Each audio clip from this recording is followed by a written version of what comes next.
It's been 4 weeks since the last video and I've been hard at work this whole time getting the power management up and running. So let's take a look at some of the problems I've had along the way, get it installed and finally fire up the Zendeck for some battery powered testing.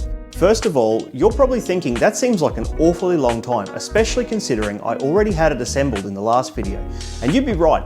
I was hoping to have this video done 2 weeks ago, but testing and troubleshooting something like this, in my opinion, is precisely 3 times more difficult than usual. Let me explain. The problem is, there's 3 different ways that any one part of the project can cause a problem during testing. Each problem could be either a software, design, or assembly issue, and the more complex the design, the more possible failure points there are. When the last video went up, I had only completed some basic testing. I'd managed to flash a bootloader to the onboard Arduino and I had power connected to the board without any magic smoke. The charge indicator light was even coming on from the BQ chip, which was one of my biggest hurdles on the NUC deck last year. So I figured that charging must be working correctly, and I was even able to get an answer from the I2C connection for both the fuel gauge and the BQ chip, which is more than I was ever able to get out of the NUC deck. I don't want this video to be an hour long, so I won't go too in depth on troubleshooting, but here's a quick rundown of all the issues I found on the first revision of the power management. The first problem I found was with the boost converter stage, as it wouldn't provide a steady 19 volt output. The chip I used is from Texas Instruments and they have a Power Designer web app that I use to configure everything, but for some reason I've needed to add a whole lot more capacitance than what they recommended to both sides of the boost converter circuit to get it to function happily. This problem alone took up almost a week of my spare time. The next step was to get the fuel gauge up and running. This is the same one I used on the NUC deck, so I already had software written for it that should work, yet for some reason the readings I was getting from it didn't make any sense. The only change I made to the design was the addition of the MOSFET to disconnect the voltage sensing resistor divider when the current is low in order to save on power. I followed the example in the datasheet, but I just couldn't get the fuel gauge chip to enable the MOSFET so the voltage readings would always come back as 0 volts. After hours of scouring through the datasheet to see if there's extra code I needed to enable that functionality, I decided to do the maths on the voltage divider to see how much power this was actually saving us. And it turns out it would take the voltage divider almost 4 years to flatten the battery pack on its own. So I just removed the MOSFET and continued on to work on the software for the BQ chip. Most of the problems I had with this part on the NUC deck were due to poor soldering. So this time around, I ordered a solder paste template from PCBWay at the same time as the PCB. This is an option you can choose for any PCB during the ordering process, but it really helps when you're dealing with tiny surface mount components. Speaking of PCBWay, now is probably a good time to remind you about their 10th anniversary celebrations. There's still about 2 weeks left, so make sure you head on over and complete the activities and collect your prizes from the lucky draw. PCBWay have provided all of the PCBs and a lot of the parts to make this project a reality, so make sure you show them some love next time you need any PCBs, 3D printing, or any of the other amazing services they provide. With the solder paste applied, I was able to use the hot plate to fit the charger IC and ensure a good connection on all of the pads. Since my initial tests were promising, I moved on to writing software to configure the charger. Fortunately, I did find a GitHub page that uses the same charger IC for something called the .NET Nano Framework. I don't really know what it is, but they had enough code there to get me started on understanding how to communicate with it, which was extremely helpful. I rewrote all of their functions so they would work in Arduino, and then I wrote a few more of my own to access some of the features they hadn't bothered with.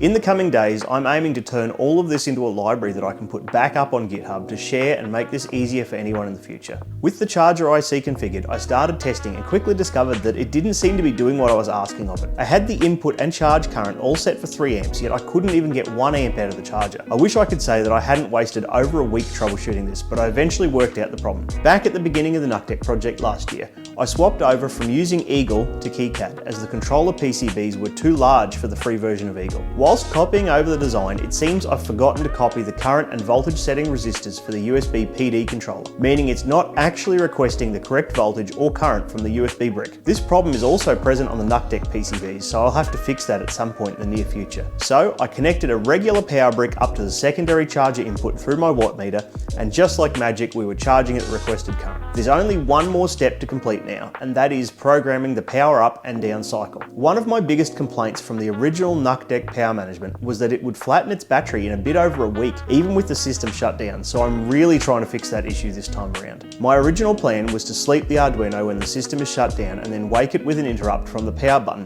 but with the Arduino in its lowest power state, I've been unable to get it to wake up again. I have been able to get it to wake from a higher power sleep state, but at the moment it's consuming about 0.1 of a volt per day, so it would still discharge the battery in a couple of weeks with the system turned off. Now that I know I can configure the charger IC to run at my desired settings without constant communication, I think the next revision I'll just remove the 5-volt regulator from the power management and rely on the PC's USB output to power the Arduino, so that when the system is shut down, only the charger IC and fuel gauge will remain powered.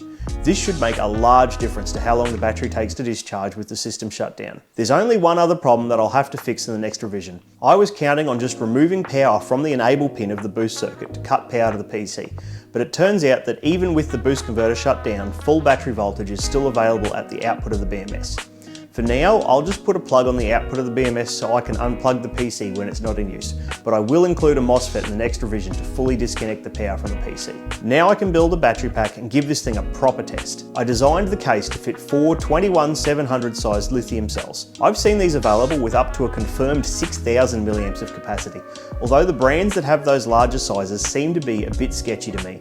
So instead, I opted for these 5000 milliamp NCR 21700 cells that are made by Panasonic and commonly used in some of the Tesla battery packs. I borrowed a spot welder from my boss to attach the tabs to the cells and then soldered on all the necessary wires and connected them up to this cheap Chinese BMS board. This one doesn't do active balancing, it just protects the cells from overcharge and discharge, so it will be interesting to see how well the cells stay balanced on their own over time. And that's it! Now I just need to fit up the battery pack, connect the BMS, and then I can fire this thing up and start testing. I've selected minimal battery stats from the OSD settings in Handheld Companion so we can keep an eye on them easily in-game. Let's start off with Forza Horizon 4 and see what the estimated runtime is. I've left the system completely uncapped and with the screen brightness turned all the way up. With VSync off and high settings, this game is a pretty heavy load for this system, so this should be just about the worst case scenario for battery life. It's looking like our estimated runtime is about 2 hours with this kind of load, which is about 3 times longer than the NUC deck ever managed with a similarly high load. Let's swap over to Dirt 3 now for an example of a less demanding title. The TDP is still uncapped, and with settings on high, this game looks like it will average around 3.5 to 4 hours. I've actually successfully run this title on low settings with the TDP capped to 10 watts, so I could probably increase that runtime to 5 hours if I wanted to. This is only the first run of the BMS, so the runtime estimates may not be perfect yet, but the reported battery percentage certainly isn't dropping fast, which is a good sign of what to expect. All of these tests are with the screen brightness at full too, as the PWM screen dimming doesn't film well, so there could be some small gains to be made there too. That's it for this one. I've got a long list of changes to make for the revision 2 of the power management, so I better get stuck into it. See you all next time.